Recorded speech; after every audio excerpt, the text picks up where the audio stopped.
இன்னைக்கு நம்ம எக்ஸ்ப்ளோர் பண்ண போகிற பிளேஸ் பெசன்ட் நகர் பீச். போவோமா? போகணுமா? போவோம். அப்படியே வீக்காப்பில் ரூம் வந்து அது மிகப்பெரிய குற்றம். அண்ணன் தம்பி வா உன்னை நான் கொண்டாந்து இறக்கிறேன்னு இறக்கி விட்டாப்புல. அண்ணனுக்கு நன்றிகள் பல. அண்ணன் இல்லைன்னா நீங்கள் பஸ் ஃபேர் 20 ரூபா தண்டமாக இருக்கும். போகிற வழி பார்த்தீங்கன்னா இது என்னங்க சென்னையா இல்லை புதுக்கோட்டையாங்க? இந்த அளவுக்கு சுற்றி மரமும் பசுமையாக இருக்குதுங்க. உண்மையிலுமே சென்னையில் இப்படிப்பட்ட இடங்கத்தெல்லாம் பார்க்குறது வேற லெவலுங்க. அதுலேயும் சுற்றி உள்ள மரத்தை பாருங்க. இது என்னங்க நார்மல் மரமா இல்லை அவதார் மரமானு தெரியல. இவ்வளோ பெருசாக இருக்குது.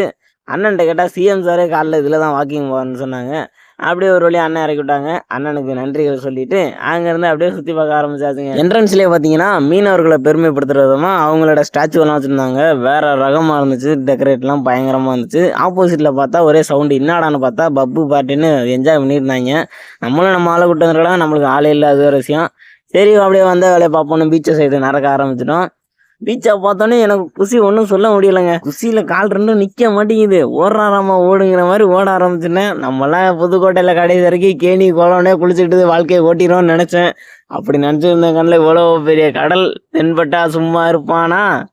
இறங்கி குளிடா, கடல் அலை வேற இழுக்குது. வா வா வந்து குளின்னு அது பாட்டில் கொண்டுட்டு போயிடுச்சுன்னா வேற போச்சு. அது வேறு விஷயம். என்னை காப்பாற்ற விட ஆள் இல்லை. நான் ஒரு ஆள் தாங்க வந்திருக்கேன். அப்படியே ஏங்கிற மாதிரி கடலை ஃபீல் பண்ணிட்டு இவ்வளோ பெரிய கடல்ல இவர் என்னடானா தியானத்தில் இருக்காரு. அதுவும் நல்ல விஷயம். நம்ம வந்த வேலையை ஸ்டார்ட் பண்ணுவோம். ஓ கடல் டாடி இந்த சக்தியை ஏற்றுக்கோ அப்படின்னு கடல் அலையில் குதிக்கிறேன். அந்த அலை என்னடானா கழுத்தாமட்டையிலே போட்டு வெளியே தள்ளுதுங்க. இது என்னடா சக்திக்கு வந்த சத்திய சோதனைங்கிற மாதிரி ஆயிடுச்சு. இருந்தாலும் நம்ம விடுறதில்லை.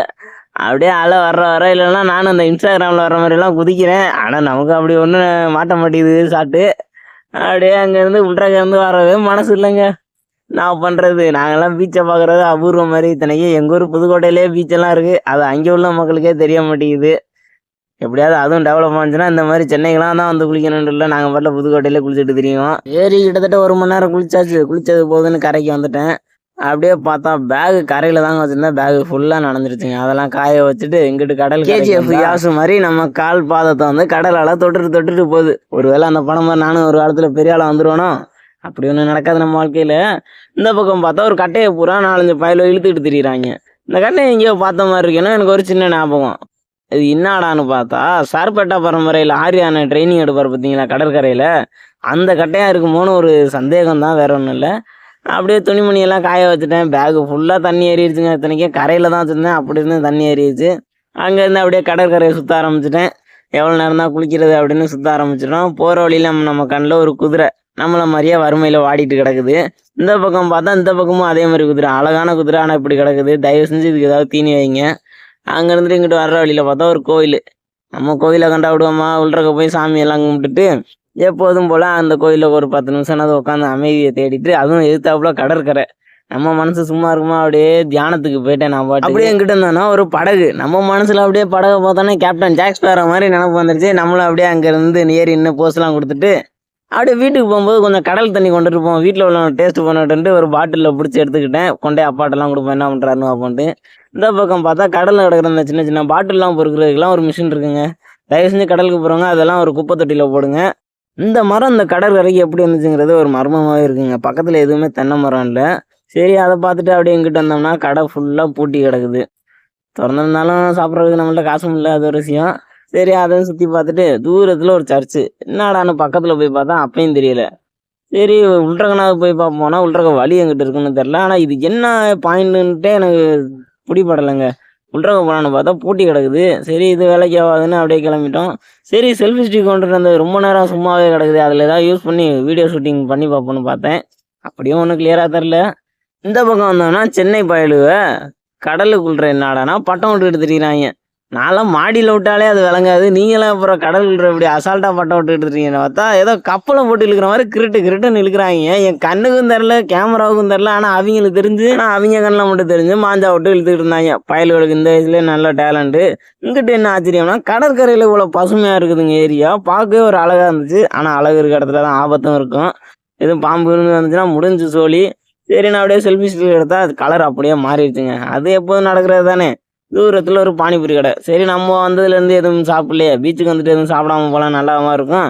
சரின்னு போய் கேட்டால் ஒரு பிளேட்டு 30 ரூபாங்கிறாங்க. என்ன ரங்க நியாயமா இது? சரி இது நம்ம கம்பெனி கட்டுப்படி ஆகாது. அப்படியே அங்கேருந்து கிளம்பியாச்சு. தூரத்தில் பார்த்தா ஃபுல்லாக படகுங்க. நமக்கு படகை பார்க்க பார்க்க ஆசையாக இருக்குது. கூட ஒரு வீடியோ ஷூட்டை அப்படியே படகு மேலே ஏறி நின்று வடச்சென்னை ராஜன் மாதிரி போது கொடுத்தா எப்படி இருக்கும்? நல்லா இருக்காது நம்மளுக்கு. இருந்தாலும் ட்ரை பண்ணுவோன்ட்டு நானும் அப்படியே கொடுத்தேன். உண்மையிலும் சூப்பராக இருந்துச்சு. கீழே பார்த்தா உண்மையான ராஜா வந்து நிற்கிறாப்புல. ஐயோ எதுவும் பண்ணி விடானேன்னா அவன் மாட்டில் போயிட்டாப்புல. அப்படியே அங்கேருந்து சில பல போஸெல்லாம் எடுத்துகிட்டு கொஞ்சம் ஃபோட்டோ எடுக்கணும்னு தோணுச்சா ஃபோட்டோ எடுத்துகிட்டு சரி வந்ததுக்கு பஞ்சு மிட்டாய் நேரம் தின்னுட்டு போன்ட்டு போனால் அதுவும் 20 ரூபா சொல்கிறாங்க.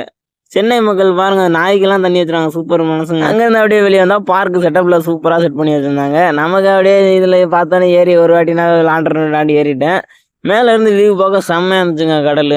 ஆனால் ஃபோட்டோ தான் எடுக்க முடியல. சரி அப்படியே வந்த வேலையை போனேன். சறுக்கு மரத்துலேருந்து சறுக்கு இறங்க வந்துட்டேன். ஃபோன் வேறு விழுந்துருவோன்னு ஒரு செட்டு பயமாக இருக்குது. என்கிட்ட சேஃப்டியாக இறங்கிட்டேன். நான் ஸ்டார்டிங்கில் காமிச்சேன் பார்த்தீங்களா, அதோட என்ட்ரன்ஸ் தாங்க. நான் நின்னது பேக் சைடு. அவ்வளோ ஒரு அருமையாக நம்ம ஊர் கலைஞர்கள் சூப்பராக சிலை வடிச்சிருந்தாங்க.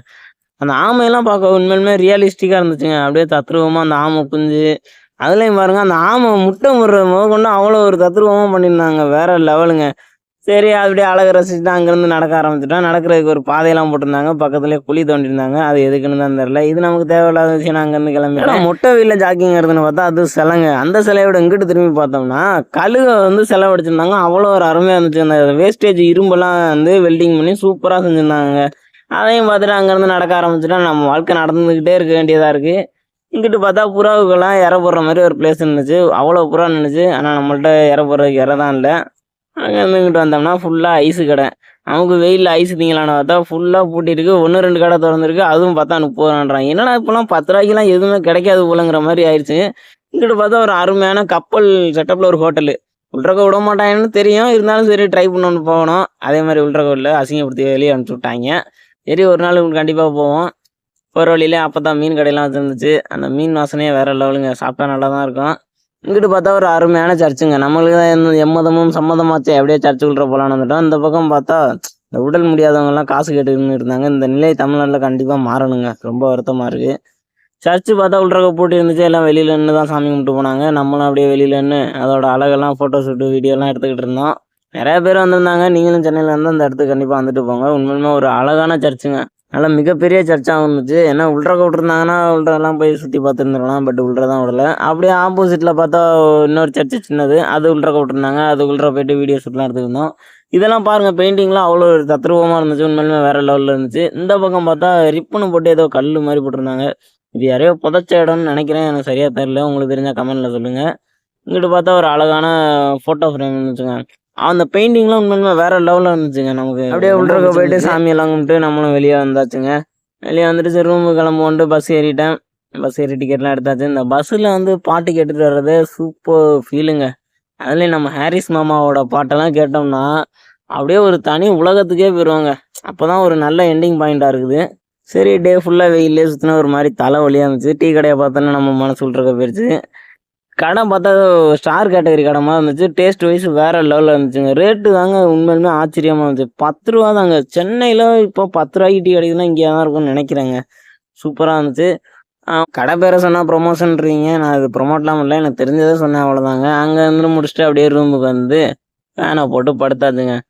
மொத்தம் நீ பெசன்ட் நகர் சுற்றிட்டு வந்ததில் 40 ரூபா தான் செலவு. 10 ரூபா பஞ்சு மிட்டாய், 10 ரூபா டீ, 20 ரூபாய்க்கு பஸ் ஃபேர். அவ்வளோதாங்க. இன்னும் வெயில் இருந்தது தான் படு பயங்கர தலைவலியாக இருக்குது. என்ன தான் ஊர் உலகத்தையே சுற்றினாலும் இந்த ரூமுக்கு வந்து ஃபேனை போட்டு படுக்கிற நிம்மதியே தனிங்க. சரி ஓகே பாய்ங்க. அடுத்த வீடியோவில் பார்ப்போம். நன்றி, வணக்கம்.